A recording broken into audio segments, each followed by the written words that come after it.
वादी कश्मीर के मारूफ सूफी बुजुर्ग सुल्तान साहब रहमतुल्लाह अलैह का सालाना उर्स अकीदत व एहतराम के साथ मनाया गया। इस सिलसिले की सबसे बड़ी तकरीब हाकूरा बदसगाम अनंतनाग में मुनक्किद हुई, जहां इस सूफी बुजुर्ग की दरगाह वाक़ा है।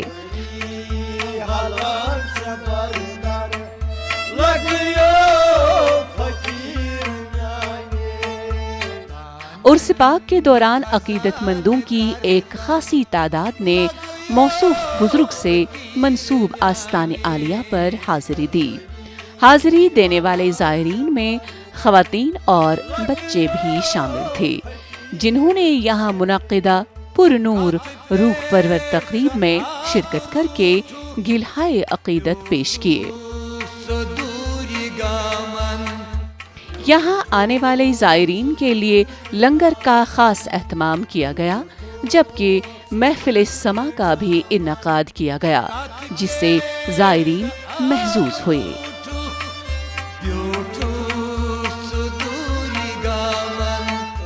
उर्स पाक मनाया जा रहा है 31 साल का। इस वक्त आज तक 31 साल हो गए पूरे। 4 अगस्त 1990 में इन्होंने तशरीफ़ लिया था और उर्स पाक 3 दिन रहेगा, 2, 3 और 4। 3 तारीख को नमाज मगरिब के बाद होगा दुरूद शरीफ और ख़त्मात और मौलूद, और 10 बजे रात को होगी नमाज इशा, और रात को शब होगा।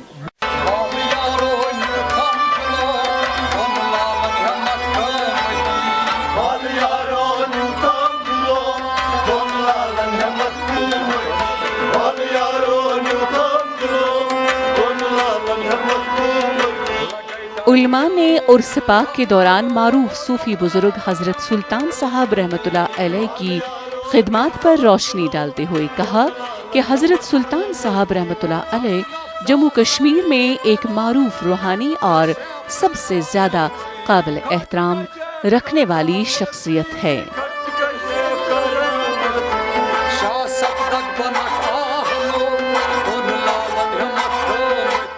उर्स पाक के सिलसिले में यहाँ मुनक्किदा तकरीब में कोविड-19 बहरान से निजात और जम्मू कश्मीर खास तौर पर वादी कश्मीर में क़याम अमन के लिए खुसूसी दुआएं मांगी गईं। उर्स पाक की खास बात यह है कि यहाँ बिला मजहब व मिल्लत सभी मज़ाहिब के मानने वाले अक़ीदतमंद हाजिरी देते हैं। कश्मीरी पंडितों का इस दरगाह से काफ़ी अक़ीदा है।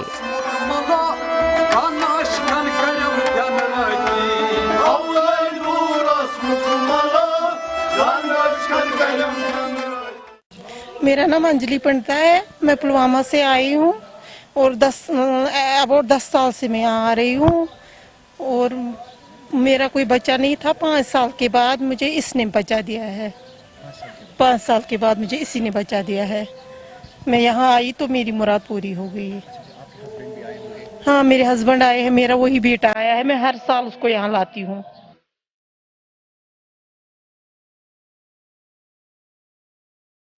तसव्वुफ के कई अदवार हैं, जिनमें सूफी बुजुर्गों ने अपने अमल और इखलाक से अवाम के लिए गहरे नक्श छोड़े हैं। वादी कश्मीर में सूफी बुजुर्ग हजरत सुल्तान साहब रहमतुल्लाह अलैह जैसे लातादाद बुजुर्ग हैं, जिन्होंने दीन की तालीमात को आसान करके और अपनी अमली जिंदगी से दिलों को तस्खीर किया।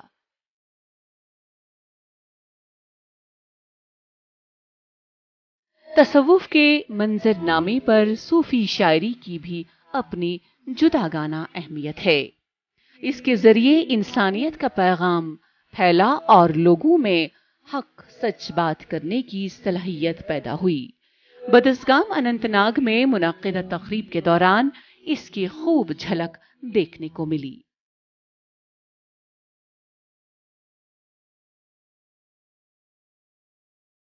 सूफियत की असास यही है कि ये मोहब्बत, भाईचारा, हम आहंगी और मजहबी रवादारी की वो खूबसूरत ज़बां पेश करती है जिसे लफ्जों में बयान नहीं किया जा सकता। सूफियत सिर्फ ईमान को ताज़ा ही नहीं करता, बल्कि आदमी को इंसान भी बनाता है। चूंकि ये बहुत बड़े बुजुर्ग रहे हैं तो इनका जो मिशन था वो ये था कि इंसानियत को आगे चलाया जाए। इंसानियत का हमेशा इन्होंने ख्याल रखा है, और जिसकी वजह से यहाँ पे न सिर्फ मुसलमान बल्कि हिंदू भाई भी और सिख जो है, क्रिश्चियन वगैरह, इवन अंग्रेज लोग भी यहाँ आते थे और इनके यहाँ से फैज़ाब होके वापस चले जाते थे।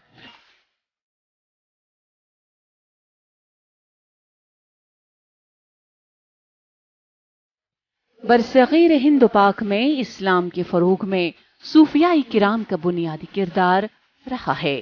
तारीख के औराक पलटें तो बुजुर्गान दीन की तालीमात का जामे सिलसिला दिखाई देता है।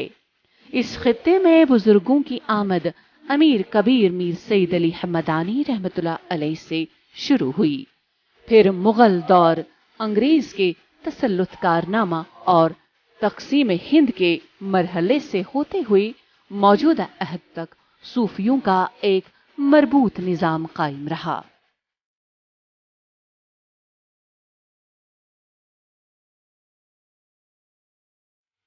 दुनिया भर में अमन का पैगाम पहुंचाने के लिए जरूरी है हम भी इस अमन को मुकम्मल तौर पर इख्तियार करें। हमारे पास अमन की सबसे रोशन अलामत तसव्वुफ है। सूफी शायरी इंसानियत से मोहब्बत का दर्स देती है, खुदा से इश्क का इजहार है। अमन और मोहब्बत को अपना लेने से जाहिर व बातिन के मराहिल तय हुआ करते हैं। अगर ये बात समझे कोई तो